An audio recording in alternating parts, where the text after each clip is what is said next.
Hello everyone, टिकलेट्स academy YouTube channel में आप सभी का स्वागत है। आज के वीडियो में सेंट्रोइड ये यूनिट को हम आगे बढ़ाएंगे और आज हम इसका 12th प्रॉब्लम सॉल्व करेंगे। तो क्वेश्चन क्या रहेगा उसके लिए? क्वेश्चन रहेगा find the centroid for the shaded region shown in figure with respect to x and y axis. तो देखिए क्वेश्चन में जो डायग्राम दिया था वो आपके सामने है। ये प्रॉब्लम हमें सॉल्व करना है। इसके लिए क्वेश्चन में लिखा था find the centroid for the shaded reason. यहाँ पे जो भी पार्ट शेडेड किया है बस हमें उसका सेंट्रोइड फाइंड आउट करना है with respect to x and y axis. देखो यहाँ पे रेफरेंस एक्सिस दिया है, इसी एक्सिस के रिस्पेक्ट में फाइंड आउट करना है। तो चलो हम ये प्रॉब्लम सॉल्व करेंगे और ये प्रॉब्लम सॉल्व करने का टेक्निक बिल्कुल वैसा ही रहेगा जैसा हमने इसके पहले के प्रॉब्लम्स में यूज किए थे। इट मींस हम इसको एक फिक्स फॉर्मेट के थ्रू सॉल्व करेंगे। फॉर्मेट क्या रहेगा? देखो यहाँ पे हमने ये फॉर्मेट लिख के रखा है, ये हमने टेबल बनाया है, बस हमें ये टेबल के थ्रू इसको सॉल्व करना है। तो यहाँ पे टेबल में देखो क्या क्या लिखा है। सबसे पहले कॉलम में है सीरियल नंबर, सेकंड कॉलम में है शेप, थर्ड कॉलम में area, then x y A x and A y. ठीक है, तो यहाँ पे टोटल कितने शेप्स है बस हमें वो पहले चेक करना है। तो यहाँ पे अगर आप प्रॉपरली चेक करेंगे यहाँ पे टोटल 3 शेप्स आपको दिखाई दे रहे हैं। एक यहाँ पे बनेगा रेक्टेंगल, दूसरा बनेगा ट्रायंगल और तीसरा बनेगा सेमी सर्कल। और यहाँ पे जो 3 शेप्स है, 3 में से 2 शेप्स को शेडेड किया है और एक जो शेप है वो शेडेड नहीं है। कौन सा शेप शेडेड नहीं है? तो जो सेमी सर्कल है वो शेडेड नहीं है। इट मींस ये अनशेडेड है और हमें सिर्फ शेडेड पार्ट का ही सेंट्रोइड फाइंड आउट करना है। तो चलो हम ये प्रॉब्लम अब सॉल्व करना शुरू करते हैं ये टेबल के थ्रू। तो यहाँ पे 3 शेप्स हमें लेना है, तो ये 3 शेप्स को हमें यहाँ पे सेपरेट करना पड़ेगा। तो इसके लिए हम एक काम करेंगे, यहाँ से एक वर्टिकल लाइन ड्रॉ कर लेंगे। ठीक है, तो ये देखिए हमने एक वर्टिकल लाइन ड्रॉ कर लिए। इट मीन्स ये रेक्टेंगल हमने एक कंप्लीट कर लिए और ये ट्रायंगल देखो ये अब बिल्कुल सेपरेट दिखाई दे रहे हैं। और यहाँ पे सॉल्व करते समय 3 शेप्स है तो हम यहाँ पे सीरियल नंबर में लिखेंगे 1 2 3। ठीक है, और यहाँ पे जो भी शेप्स है उसका जो डिस्टेंस है वो सेंटीमीटर में दिया है। तो यहाँ पे आप जो भी सॉल्व करेंगे तो उसमें एरिया जो आप फाइंड आउट करोगे वो सेंटीमीटर स्क्वायर में फाइंड आउट करेंगे। एक्स आपको सेंटीमीटर में मिल जाएगा, वाई सेंटीमीटर में मिल जाएगा। ए एक्स में जो एरिया है, एरिया माने ए होता है, ए इंटू एक्स करेंगे तो ए एक्स मिलता है, ए इंटू वाई करेंगे तो ए वाई मिलता है। ठीक है, तो ए एक्स हो जाएगा सेंटीमीटर क्यूब में और ए वाई हो जाएगा ये भी सेंटीमीटर क्यूब में, इस तरह से। ठीक है, आपको टेबल के अंदर बीच में कहीं पे भी यूनिट लिखने की जरूरत नहीं है, सभी यूनिट्स आपने ऊपर लिख दिए। ठीक है, और अब शेप के कॉलम में यहाँ पे सभी जो शेप्स है वो हम पहले यहाँ पे ड्रॉ कर लेते हैं। तो ये शेप के कॉलम में हमने सभी यहाँ पे जो 3 शेप्स है वो हमने शो कर लिए हैं। रेक्टेंगल का बेस और हाइट क्या है वो हम यहाँ पे शो करेंगे। तो रेक्टेंगल का बेस आपको दिखाई दे रहा है, ये देखिए ये रेक्टेंगल का बेस है 20 और ये रेक्टेंगल का हाइट है दैट इज 15। ठीक है, तो हम यहाँ पे बेस और हाइट लिखेंगे 20 और ये 15। देन ये ट्रायंगल का बेस और हाइट लिखो। देखो ये ट्रायंगल का बेस है 10 और हाइट है 15। ठीक है, तो हम लिखेंगे बेस 10 एंड हाइट यहाँ पे 15। और जो सेमी सर्कल है, सेमी सर्कल का रेडियस हमें लिखना होता है, तो इसका रेडियस कितना रहेगा? देखो सेमी सर्कल का डायमीटर यहाँ पे दिया है, कितना है डायमीटर 20, तो इसका रेडियस हो जाएगा उसका हाफ दैट इज 10। तो ये हम लिखेंगे यहाँ पे रेडियस। इस तरह से शेप्स के डायमेंशन हमने यहाँ पे शो कर लिए हैं। और अब यहाँ पे एरिया के कॉलम में तीनों शेप्स का हम एरिया फाइंड आउट करेंगे। एरिया फाइंड आउट करने के लिए आपको बस उसका फार्मूला पता होना चाहिए। एरिया फाइंड आउट करने का फार्मूला काफी आसान है। सबसे पहले रेक्टेंगल का एरिया फार्मूला होता है बेस इंटू हाइट। तो आपको फार्मूला मेंशन करने की जरूरत नहीं है, कैलकुलेशन भी लिखने की जरूरत नहीं है, आप डायरेक्टली यहाँ पे आंसर लिखेंगे तो भी चलेगा। ठीक है, तो यहाँ पे बेस इंटू हाइट करेंगे 15 इंटू 20, तो ये हो जाएगा 300। ठीक है, यहाँ पे यूनिट लिखने की जरूरत नहीं है, यूनिट आपने ऊपर लिख लिया है। देन ट्रायंगल का एरिया फाइंड आउट करने के लिए फार्मूला होता है half base into height. It means half into 15 into 10, तो ये हो जाएगा हाफ इंटू दैट इज 150, तो ये हो जाएगा दैट इज 75। ओके, देन ये सेमी सर्कल का एरिया फाइंड आउट करने के लिए फार्मूला होता है पाई आर स्क्वायर बाय 2। ठीक है, और पाई का सिंबल जो है वो कैलकुलेटर में अवेलेबल होता है, आप उसका यूज करेंगे। तो पाई आर स्क्वायर बाय 2 करेंगे तो ये आंसर आ रहा है दैट इज 157.07, ये आंसर आ रहा है। ठीक है, ओके, तो फाइनली यहाँ पे हमने ये तीनों शेप का एरिया फाइंड आउट कर लिए। ठीक है, लास्ट में हमें एरिया का समेशन करना है। ठीक है, और वो हम बाद में करेंगे, लेकिन सबसे पहले है एक्स एंड वाई। अब ये एक्स एंड वाई पहले फाइंड आउट कर लेते हैं। एक बार हमें एक्स और वाई मिल गया तो फिर हमें ए एक्स ए वाई यहाँ पे निकालना आसान हो जाएगा। फिर उसका जस्ट समेशन करना है। फिर ये summation of A x, summation of A y और समेशन ऑफ एरिया का यूज करके हम x bar y bar find out करेंगे। जो एक्स बार वाई बार रहेगा वही हमारा सेंट्रॉइड रहेगा और वहीं पे प्रॉब्लम कंप्लीट हो जाएगा। लेकिन सबसे इंपॉर्टेंट क्या है, सबसे इंपॉर्टेंट है ये एक्स और वाई। ये एक्स और वाई फाइंड आउट करते समय गलती नहीं होना चाहिए। हमने इसके पहले के हर एक वीडियो में आपको बताए थे कि एक्स एंड वाई, ये x and y find out करने के लिए 3 रूल्स है। वो 3 रूल्स को बस आप सीरियसली फॉलो करो, कोई भी प्रॉब्लम में आसानी से आप एक्स और वाई फाइंड आउट कर सकते हैं। नंबर ऑफ स्टूडेंट्स गलती करते हैं सिर्फ एक्स और वाई में, ठीक है, इसलिए आपको एक्स और वाई की प्रैक्टिस करना है। और एक्स और वाई फाइंड आउट करने के लिए रूल्स क्या है, 3 रूल्स में सबसे पहला रूल है locate the centre. Second rule है कि वो सेंटर से 2 लाइंस ड्रॉ करना है perpendicular to x and y axis. और थर्ड रूल ये है कि हॉरिजॉन्टल लाइन एक्स डिस्टेंस और वर्टिकल लाइन वाई डिस्टेंस। बस ये 3 रूल्स को आपको प्रॉपरली फॉलो करना है। तो चलो यहाँ पे ये तीनों शेप्स जो है, तीनों शेप्स का एक्स और वाई हम यहाँ पे फाइंड आउट करेंगे। और एक्स और वाई फाइंड आउट करने के लिए फार्मूलीज आपको पता होना चाहिए। तो सेंट्रॉइड के फर्स्ट लेक्चर में हमने सभी प्रकार के फार्मूलीज बताए थे। वो लेक्चर अगर आपने नहीं स्टडी किए हैं तो आप स्टडी कर लीजिएगा, सभी फार्मूलीज आपको वहां से मिल जाएंगे। तो सबसे पहले रेक्टेंगल को सॉल्व करेंगे, रेक्टेंगल का x and y find out करेंगे। तो देखो रेक्टेंगल आपको दिखाई दे रहा है, तो ये रेक्टेंगल का एक्स एंड वाई हमें फाइंड आउट करना है। इट मीन्स हमें रेक्टेंगल का सेंट्रॉइड फाइंड आउट करना है। तो रूल नंबर 1, रेक्टेंगल में रूल नंबर 1 अप्लाई करो, लोकेट द सेंटर। तो रेक्टेंगल का सेंटर कहाँ रहेगा, देखो रेक्टेंगल का सेंटर रेक्टेंगल के बीच में कहीं ना कहीं रहेगा। तो ये हमने रेक्टेंगल का सेंटर यहाँ पे शो कर लिए, रेक्टेंगल के बीचों बीच कहीं ना कहीं, ठीक है। और अब रूल नंबर 2, रूल नंबर 2 ये है कि ये सेंटर से आपको 2 लाइंस ड्रॉ करना है perpendicular to x and y axis. तो चलो हम वो 2 लाइंस ड्रॉ करेंगे। और ये जो रूल नंबर 2 है यही सबसे इंपॉर्टेंट है। तो देखो यहाँ पे हम परपेंडिकुलर टू, एक लाइन हम ड्रॉ करेंगे परपेंडिकुलर टू एक्स एक्सिस और दूसरा लाइन हम ड्रॉ करेंगे परपेंडिकुलर टू वाई एक्सिस। ये rule number 2 number of students follow नहीं करते हैं और फिर उनसे गलती होती है। तो अगर आपका एक्स और वाई करेक्ट चाहिए आपको, तो उसके लिए ये रूल नंबर 2 को सीरियसली फॉलो करना पड़ेगा। सेंटर से आपको ऐसी 2 लाइंस ड्रॉ करना पड़ेगा। तो ये हो गया रूल नंबर 2। और अब रूल नंबर 3, जो 2 लाइंस आपने ड्रॉ किए उसमें से जो हॉरिजॉन्टल लाइन बनाए वो है एक्स डिस्टेंस और जो वर्टिकल लाइन बनाए हैं वो है वाई डिस्टेंस, ठीक है। तो यही एक्स एंड वाई हमें अब फाइंड आउट करना है। चलो देखते हैं ये एक्स एंड वाई क्या निकलता है। बस यहाँ पे आपको रेक्टेंगल के फार्मूलीज अप्लाई करना है। तो फार्मूलीज क्या है, रेक्टेंगल में सेंटर होता है रेक्टेंगल के बीचों बीच। देखो ये हम यहाँ पे बता देते हैं, ये रेक्टेंगल है, रेक्टेंगल के बीच में उसका सेंटर होता है। और अगर ये बीच में होता है तो डिस्टेंस होता है इसका बेस बाय 2, बेस बाय 2। और हाइट की अगर बात करें तो ये होता है हाइट बाय 2, हाइट बाय 2 पे, ठीक है। तो रेक्टेंगल में जो सेंटर है वो बेस बाय 2, हाइट बाय 2 पे होता है। इट मीन्स अगर आपको ये x फाइंड आउट करना है तो x फाइंड आउट करने के लिए आपको बेस बाय 2 का फार्मूला यूज करना पड़ेगा और y फाइंड आउट करने के लिए आपको हाइट बाय 2 का फार्मूला यूज करना पड़ेगा।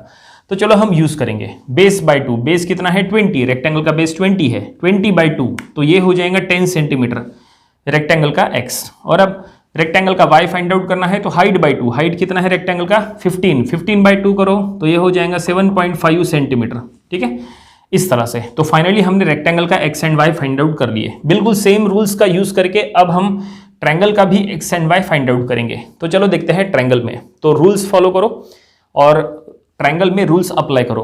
तो rule number 1, locate the centre.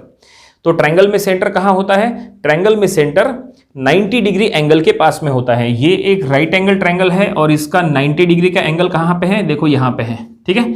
तो इसके बिल्कुल पास में सेंटर शो करना है तो ये हम शो करेंगे सेंटर, ठीक है। तो ये है सेंटर। अब ये सेंटर से बस हमें रूल नंबर 2 यहाँ पे अप्लाई करना है और ये सेंटर से 2 लाइंस ड्रॉ करना है। एक line perpendicular to x axis तो ये हमने बना लिए और एक line perpendicular to y axis तो ये हम बनाएंगे। और ये जैसा हमने कहा था ये रूल नंबर 2 सबसे इंपॉर्टेंट है। हम बार बार कह रहे हैं आपको कि रूल नंबर 2 को फॉलो करो और यहाँ पे सेंटर से 2 लाइंस ड्रॉ करो। एक line perpendicular to x axis, जहां पे भी एक्स एंड वाई एक्सिस है वहां तक लाइंस ड्रॉ करना है। देखो ठीक है, ये सेंटर से एक्स एक्सिस बहुत पास में है लेकिन वाई एक्सिस देखो काफी दूर है, तो फिर भी हमें सेंटर से पूरा वाई एक्सिस तक ऐसा लाइन ड्रॉ करना है। ये सबसे इंपॉर्टेंट है। और अब रूल नंबर 3 ये है कि जो 2 लाइंस आपने ड्रॉ किए उसमें से हॉरिजॉन्टल लाइन माने x distance and vertical line माने वाई डिस्टेंस, ठीक है। तो ये है पूरा एक्स डिस्टेंस और ये जो छोटा सा लाइन आपने जो बनाया है ये है वाई डिस्टेंस, ठीक है। तो फाइनली इस तरह से ये हमने ट्रायंगल में रूल्स अप्लाई कर लिए हैं। और अब देखते हैं ये एक्स और वाई कैसे यहाँ पे होता है, फाइंड आउट कैसे होता है वो देखो। तो उसके लिए ट्रायंगल का फार्मूला पता होना चाहिए कि फार्मूला ट्रायंगल में क्या लगता है। तो देखो ट्रायंगल का फार्मूला हम आपको यहाँ साइड में बता देते हैं, बिल्कुल सिंपल है। रेक्टेंगल में तो बेस बाय टू में था, लेकिन ट्रायंगल में ऐसा नहीं है। तो ट्रायंगल में सेंटर, ये देखो ये 90 डिग्री एंगल के पास में ये सेंटर होता है, और ये जो डिस्टेंस होता है ये डिस्टेंस होता है बेस बाय 3। ये 90 डिग्री एंगल के तरफ से आप अगर चेक करेंगे सेंटर की तरफ, ये होता है बेस बाय 3 और इधर का होता है 2 बेस बाय 3, ऐसा होता है। ठीक है, एक डिस्टेंस बेस बाय 3 तो दूसरा डिस्टेंस 2 बेस बाय 3। ठीक है, और अगर हाइट की अगर बात करें तो हाइट में भी बिल्कुल वैसे ही होता है। तो हाइट में जो 90 डिग्री एंगल के पास से अगर हम चेक करेंगे तो ये होता है हाइट बाय 3 और दूसरा डिस्टेंस होता है 2 हाइट बाय 3, ऐसा होता है ट्रायंगल में। ठीक है, तो ये बेस बाय 3 हाइट बाय 3 ये बस आप ध्यान में रखो। अगर ये याद रहेगा तो आपको 2 बेस बाय 3 2 हाइट बाय 3 याद रहने में परेशानी नहीं होगी। तो चलो ट्रायंगल में बेस बाय 3 हाइट बाय 3 हम यहाँ पे अप्लाई करेंगे। तो देखो ये 90 डिग्री एंगल के पास में ये सेंटर है, तो ये सेंटर से इतना डिस्टेंस ये हाइट बाय 3 रहेगा और यहाँ से इतना डिस्टेंस ये बेस बाय 3 रहेगा। ये इंपॉर्टेंट है, तो यहाँ पे ध्यान दो, सेंटर से लेके इतना डिस्टेंस, देखो हम इसको यहाँ पे डार्क कर लेते हैं। देखो इतना डिस्टेंस बेस बाय 3 है। ठीक है, सिर्फ इतना डिस्टेंस बेस बाय 3 और इतना डिस्टेंस हाइट बाय 3। अगर आप प्रॉपरली चेक कर रहे होंगे तो हाइट बाय 3 में पूरा y कवर हो गया। ठीक है, तो y मतलब हाइट बाय 3, हाइट कितना है 15, तो 15 बाय 3 करो तो क्या आएगा, तो ये हो जाएगा 5। तो ये हम लिखेंगे 5 सेंटीमीटर, दैट इज ट्रायंगल का y। और अब ट्रायंगल का x हमें चाहिए, तो x के लिए आपको ये देखो ये इतना लंबा x है, लेकिन पूरा निकालने की जरूरत नहीं है, आपको सिर्फ ये डिस्टेंस निकालना है। देखो ये सेंटर से लेके इतना डिस्टेंस जो कि है बेस बाय 3 और बेस कितना है 10, तो 10 बाय 3 करो तो ये आएगा 3.333। ठीक है, यहां से लेके इतना, लेकिन उसमें हमें इधर का डिस्टेंस ऐड करना पड़ेगा, तो ये 3.333 प्लस 20। ठीक है ना, क्योंकि यहां से लेके यहां तक रेक्टेंगल का बेस है 20, तो वो हमें उसमें ऐड करना पड़ेगा, तो ये हो जाएगा 23.333। ये ट्रायंगल का x फाइंड आउट करने में नंबर ऑफ स्टूडेंट्स गलती करते हैं, तो वो गलती नहीं होना चाहिए। ठीक है, ये सेंटर से लेके इतना डिस्टेंस ट्रायंगल में ये है base by 3, it means 3.333 plus 20, तो ये हो गया 23.333। ठीक है, क्योंकि सेंटर से पूरा यहां तक का डिस्टेंस हमें काउंट करना था, तो ये इस तरह से ये हमने ट्रायंगल का x and y find out कर लिए। और अब सेमी सर्कल की बारी, चलो सेमी सर्कल का x एंड y यहाँ पे फाइंड आउट करेंगे। उसके लिए सेमी सर्कल में वही रूल्स अप्लाई हम करेंगे।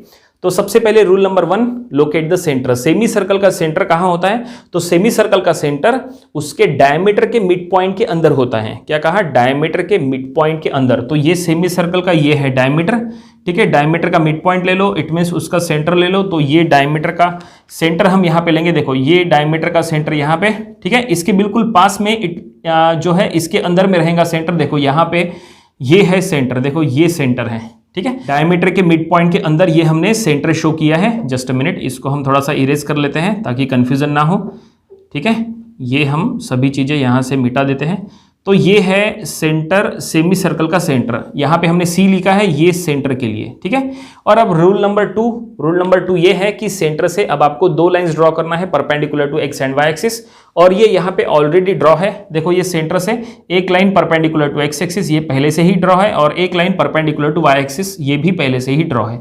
और अब रूल नंबर 3, जो 2 लाइंस ड्रॉ किए हैं उसमें से हॉरिजॉन्टल लाइन माने x डिस्टेंस, इसका मतलब ये सेंटर से लेके ये जो लाइन है हॉरिजॉन्टल लाइन ये है x डिस्टेंस, और सेंटर से लेके ये जो वर्टिकल लाइन आपने जो ड्रॉ की है ये है y डिस्टेंस। ठीक है, बस ये x और y फाइंड आउट करके हमें यहाँ लिखना है। अब ये कितना होगा, तो उसके लिए सेमी सर्कल का रूल पता होना चाहिए। हमेशा एक बात ध्यान में रखो कि सेमी सर्कल में जो डिस्टेंस उसके डायमीटर को पैरेलल होता है वो डिस्टेंस हमेशा रेडियस होता है। क्या कहा, जो डिस्टेंस उसके डायमीटर को पैरेलल होता है वो डिस्टेंस हमेशा रेडियस होता है। तो यहाँ पे चेक करो x डिस्टेंस y डिस्टेंस में से कौन सा डिस्टेंस उसके डायमीटर को पैरेलल है। देखो x और y में से ये जो x डिस्टेंस है, x डिस्टेंस उसके डायमीटर को पैरेलल है। ठीक है ना, ये जो x है ना, x उसके डायमीटर को पैरेलल है, इसका मतलब x हो जाएगा उसका रेडियस। तो ये सेमी सर्कल का रेडियस कितना है, इसका डायमीटर 20, तो इसका रेडियस हो जाएगा 10। तो अगर इसका रेडियस 10 है तो x हो जाएगा 10। ठीक है, क्योंकि ये जो x है वो इसके डायमीटर को पैरेलल है, तो ये हो जाएगा 10। ये देखो इस तरह से ऐसे, ठीक है ना, ऐसे सेमी सर्कल बना है, तो x हो गया 10। तो हम सीधा सीधा यहाँ पे x यहाँ पे लिख देंगे 10, तो ये हमने लिख दिए सेमी सर्कल में x 10। लेकिन y कैसे फाइंड आउट करेंगे? तो सेमी सर्कल में y फाइंड आउट करने का फार्मूला क्या होता है? देखो, सेंटर से लेके डायमीटर के बीच का ये डिस्टेंस होता है 4r/3π। ये फार्मूला है, ये स्टैंडर्ड है। क्या कहा? 4r/3π ये डिस्टेंस, ये फार्मूला होता है। सेंटर से लेके, देखो ये सेमी सर्कल का सेंटर, सेमी सर्कल के सेंटर और डायमीटर के बीच में हमेशा ये डिस्टेंस होता है 4r/3π। ये स्टैंडर्ड है। बस r का वैल्यू आपको वहां पुट करना है। r इट मीन्स रेडियस कितना है? तो सेमी सर्कल का रेडियस है 10, तो 4 × 10/3π करेंगे तो ये हम कैलकुलेटर में सॉल्व कर लेंगे। Just a minute.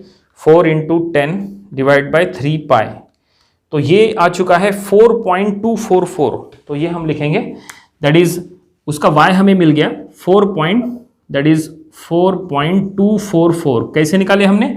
तो सीधी सी बात है, यहाँ पे r का वैल्यू पुट करो, 4 × 10/3π करो। ये फार्मूला स्टैंडर्ड है। जैसा हमने कहा था, सेंटर से लेकर डायमीटर के बीच में सेमी सर्कल में हमेशा यही फार्मूला अप्लाई होता है 4r/3π।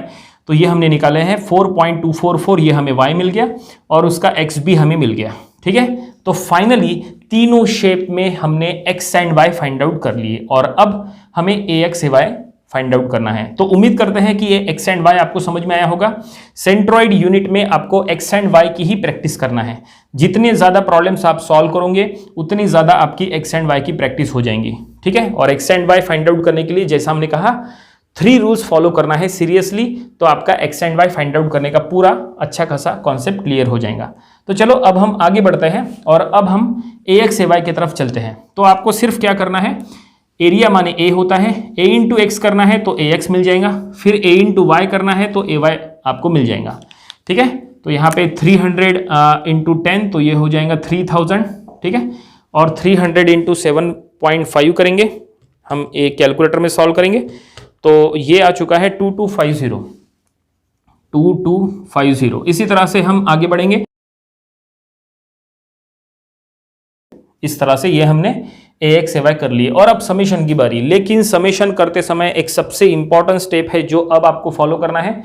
अभी तक वो हमने नहीं यूज किए, लेकिन अब हमें यूज करना है। सबसे इंपॉर्टेंट क्या है वो देखो, क्योंकि नंबर ऑफ स्टूडेंट्स यहां तक तो बिल्कुल करेक्ट सॉल्व करते हैं लेकिन इसके बाद गलती करते हैं, तो वो गलती नहीं होनी चाहिए, इसलिए इसको प्रॉपरली समझ लो। तो अब इंपॉर्टेंट स्टेप ये है कि ये जो सेमी सर्कल है, सेमी सर्कल का एरिया हमें अब माइनस में लेना पड़ेगा, क्योंकि अब हमें समेशन करना है। वो इसीलिए क्योंकि क्वेश्चन में क्या लिखा था? क्वेश्चन में लिखा था find the centroid for the shaded reason. हमें सिर्फ शेडेड पार्ट का ही सेंट्रॉइड फाइंड आउट करना है, अनशेडेड पार्ट का नहीं। ठीक है, यहां पे हमने आपको स्टार्टिंग में बताए थे कि शेडेड कौन है, अनशेडेड कौन है। तो जो सेमी सर्कल है वो अनशेडेड है, रेक्टेंगल और ट्रायंगल शेडेड है। तो जो सेमी सर्कल अनशेडेड है, हमें उसका एरिया, हमें उसको सब्सट्रैक्ट करना पड़ेगा। ये पूरे शेप में से अगर आप सेमी सर्कल को सब्सट्रैक्ट करेंगे तो जाहिर सी बात है आपको रेक्टेंगल, ट्रायंगल, ये जो बचा हुआ शेडेड पार्ट है, बस हमें उसका सेंट्रॉइड मिल जाएगा। तो सेमी सर्कल का आपको एरिया माइनस करना है, ये आप ध्यान में रखो। समेशन करते समय ये सबसे इंपॉर्टेंट स्टेप है। अब ये एरिया माइनस करने की वजह से क्या होगा? एरिया माइनस करने की वजह से जो आपने ax आपने किए थे, ax भी आपका माइनस हो जाएगा और ay जो आपने किए थे वो भी माइनस हो जाएगा। ये सबसे इंपॉर्टेंट है।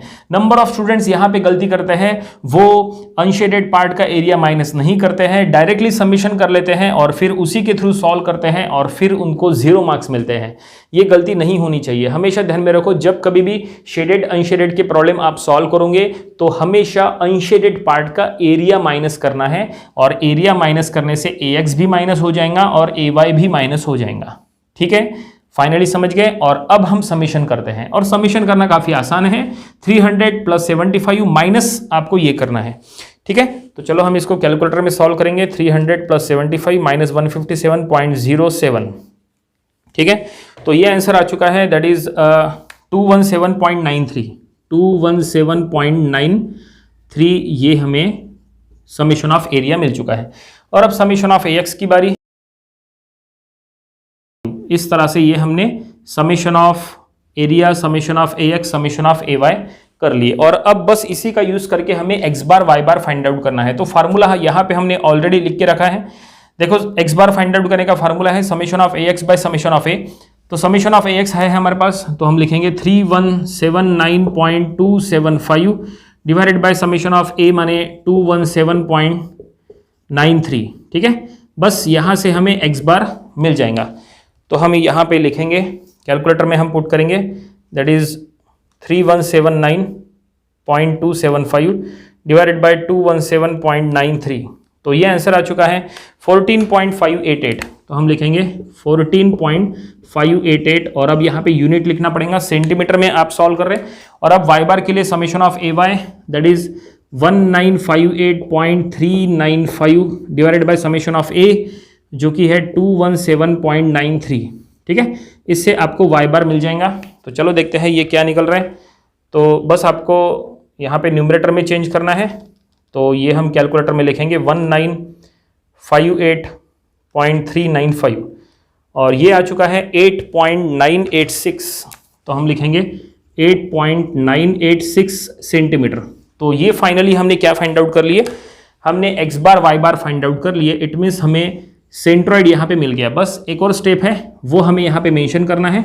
तो ये हम लिखेंगे therefore centroid C equals to that is x bar y bar, ये हमें यहाँ पे लिखना है। और अब बस उसका वैल्यू पुटअप करना है। तो centroid C equals to x bar है that is 14.588 and y bar है दैट इज 8.986। क्वेश्चन में जो कुछ भी फाइंड आउट करने के लिए कहा था वो हमने फाइंड आउट कर लिए। ये है centroid for the given shaded region with respect to x and y axis. उम्मीद करते हैं कि ये प्रॉब्लम आपको समझ में आया होगा। ये प्रॉब्लम आपको अपनी प्रैक्टिस बुक में जरूर सॉल्व करके देख लेना चाहिए। ये था सेंट्रॉइड यूनिट का प्रॉब्लम नंबर 12। इसके पहले जो हमने इसके 11 प्रॉब्लम्स लिए थे वो भी आपको स्टडी कर लेना चाहिए और इसके आने वाले वीडियोस में हम इसके और भी नंबर ऑफ प्रॉब्लम्स कवर करेंगे ताकि इसकी अच्छी खासी प्रैक्टिस हो जाए। तो मिलते हैं नेक्स्ट वीडियो में। Thank you very much.